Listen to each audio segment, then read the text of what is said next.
again. Mark here with this Spring Soft. Now, today I bring you a gun that kind of relates to the 1911 that I got the other day. Now, I ended up buying that 1911 because I was ordering mags for this particular gun that I'm going to show you. And technically, I didn't exactly need to order mags because a friend of mine, I asked him for a mag for this particular gun, but he actually sent me a whole gun instead, and neglected to tell me that he didn't have any spare mags for the gun when I thought he did. So he very nicely sent me a whole gun, but obviously I already have the gun in question as well, so now I have two of those guns, and I feel bad taking his gun off him. He said, "Oh no, you take it, you'll appreciate it more, etc." But I can't take it. It's his gun. I have done a few things to it for him. As soon as he sent it to me, I've done a few little tweaks, which I'll show you. But yeah, he's a very, very generous man, and I'd like to thank him. Thank you very much. He has also sent me two H&K P7s before, very nicely, because my old stainless H&K P7 busted its piston, and he sent me two. I did upgrade one of them and send it back to him, as well as just keeping the other one for spares and repairs. So yes, I am eternally grateful to this man for helping me out, and I'm going to show you the gun now. And that gun is the Centimetre Master. It's another TM gun, 1911 base. It's kind of modelled on what you would call a race gun, I suppose, an early race gun. Not these sort of anodised, flashy, red dotted things like a pimped out car. A nice classic race gun. And obviously, like I said, I've got two of them now. Now, this one's mine. This one I got off one of you fellow Springsoft people on the page here.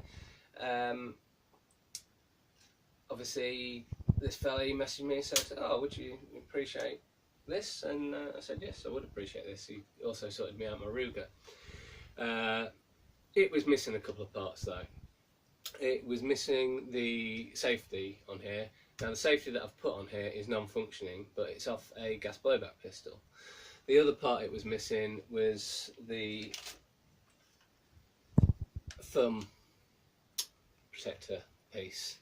I think when they're, as far as I know, when they're shooting these guns, they have their thumb up on the safety up here and sort of use it like a thumb rest, and to guard the thumb from the slide. So I've made a little sort of mock spring tube for the safety and slide stop on mine there. So yeah. So here's the stock gun. As stock, they are, as you'd expect for TM, nicely detailed and nicely finished.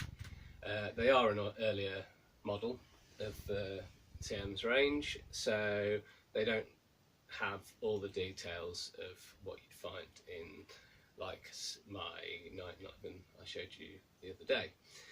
But it's not a really super early model, so it's got some nice features on it. So first off, moving parts wise and functionality, it does have an ambidextrous safety which functions, and that's, well, the main other move. Well, I say main other moving part. The other moving part on it is it does have height adjustment for the rear sight, but not left and right. So that is sort of the only moving part on it, really, I suppose. Apart from the obvious bits like your mag release, it's extended, oversized sort of mag release and trigger. wouldn't work very well without a moving trigger. Yeah, where was I? The mag it's a 30 round mag in this, so it's a good size mag for one of their early guns. They are set to fire 2s as stock, and they fire them about 30 metres. The hop-up variant does, anyway. I'm not sure if you can pick up the non-hop variants anymore. Pretty damn rare. Obviously, I've tweaked both these guns, as I've said. I've tweaked them up to fire 2 5s, and it does so about 35 metres ish. The other little tweak that I've done on both these guns is if you cock it, and once again, usual TM quality, it's nice and robust, there's no wobble in it, it's nice and smooth, there's no crunchy sounds like you get with the cheap Springers.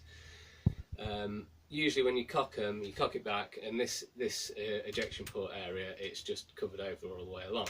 But what I've done is actually cut out the area so it's open ejection port underneath. And as you'd expect, decent pop to them. Nice in the hand, weight wise. It's not one of their heaviest models. They've slapped a weight in the back of the grip, in the mag as they usually do, and they have weights in the compensator at the front end there. The only other little modification I've done on this is add some dots to the sides. But yeah, the Centimetre Master is sort of very much one of their sort of standout classics. When I first, I think I was just started secondary school, and I first learnt of airsoft and spring pistols, and God, a long time ago now, early 90s. I always sort of looked over the catalogue, and it was always quite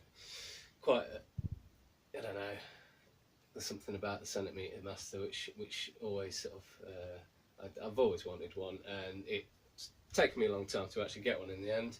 The first Springer I did end up getting in the end, and I don't know why, because I had opportunity to get a Centimetre Master. I did get a P7, which I suppose, yeah, I have an equal adoration for that. I think I got the P7 because it was one of the first ones I actually got my hands on, and it has like the sort of nice little features like the cocking indicator and the grip safety and stuff. But yeah, oh yeah, only other thing I'd probably say about this gun, it is one of their more accurate models, as in accurate firing accuracy. Don't know why that is. It's got a nice smooth sort of nice brass barrel in it, which might be something to do with it, and it does go all the way right to the end, unlike quite a few of the models that have released. So a lot of them sort of they stop short. But yeah, there we go, TM Centimetre Master. As always, thank you for watching, and I'll see you all soon. Cheers guys.